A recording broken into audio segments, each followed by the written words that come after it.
Welcome to Great Book Summaries, where we don't just summarize books, we unravel their wisdom, page by page, word by word, idea by idea.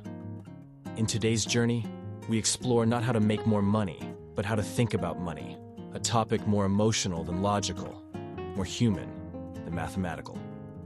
This is The Psychology of Money by Morgan Housel, a quiet masterpiece that will challenge your beliefs, confront your habits, and perhaps change your relationship with wealth forever. Morgan Housel is not an economist. He is a storyteller. And in this book, he reveals a truth most financial experts forget, that our decisions about money aren't always rational. They're emotional, deeply personal, shaped by experience and fear, dreams and memory. This is not a book about finance. It's a book about being human, with money. Let me ask you something. Would you rather look rich or be rich and never be noticed? In a world that celebrates spending, Housel invites us to see the unseen, that true wealth is not flashy. It's quiet, hidden, humble. This book begins with a challenge: to question everything we think we know about success, money, and the meaning behind it all. One of the most powerful ideas in the book is that wealth is what you don't see. We admire someone driving a luxury car, but we forget. They no longer have the money they spent on that car. True wealth is invisible. It's the money saved, invested, and unspent. Housel tells the story of Ronald Red, a janitor who lived simply, rarely stood out, and left behind over $8 million when he died. No one suspected he was wealthy, because he never acted like it. Then there's the opposite story, of a wealthy tech executive who earned millions and spent every dollar just as fast. He was envied, until he went bankrupt. Same income, different behavior, different outcome. Money decisions are rarely about spreadsheets. They're about psychology and feelings we don't always admit.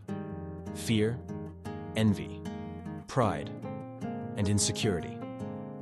Housel reminds us that your personal experience with money, how your parents lived, whether you knew scarcity or abundance growing up, shapes everything. You may fear debt because your family lived through bankruptcy, or you may chase risk because you've never seen a market crash. What seems rational to you may look crazy to someone else, and vice versa. And that's the point. There is no single correct path, but there is a wiser way to walk it. The psychology you need but never learned. 1. Enough is the richest word in finance. There is no reason to risk what you have and need for what you don't have and don't need. People risk everything for more status, more recognition, more zeros in the bank. But what they trade is peace of mind, family time, or even freedom. Knowing when to stop is a superpower. 2. Save money is always in style. It's tempting to chase high returns, time the market, or gamble on trends. But Housel argues that saving, quietly, consistently, beats all. Wealth is just the accumulated leftovers after you spend less than you earn. Simple, unsexy, but life-changing. 3. Luck and risk are twins. We praise the winners and blame the losers. But behind every success is some luck, and behind many failures, bad luck. Bill Gates succeeded, yes, but only because he happened to attend one of the few schools with a computer. Another genius in his class died young. Talent matters, but context matters more than we like to admit. This humility makes us gentler toward others and toward ourselves. 4. Be reasonable, not perfect. You don't need to be a genius. You don't need to optimize every decision. You just need a plan that you can live with, through good times and bad. A plan you can stick with is better than one that's theoretically perfect, but practically impossible. At its core, the psychology of money is not just about dollars. It's about freedom. Freedom from fear, from comparison, from regret. It's about living with peace, not pressure. With meaning, not performance. With values, not vanity.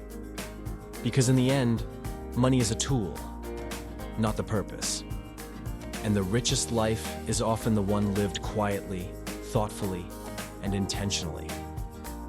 If this message touched something in you, if it made you pause or think deeper about your life and your choices, then please like this video, subscribe to Great Book Summaries, and share it with someone you care about.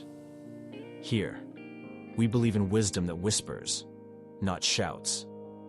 Thank you for watching. And remember, true wealth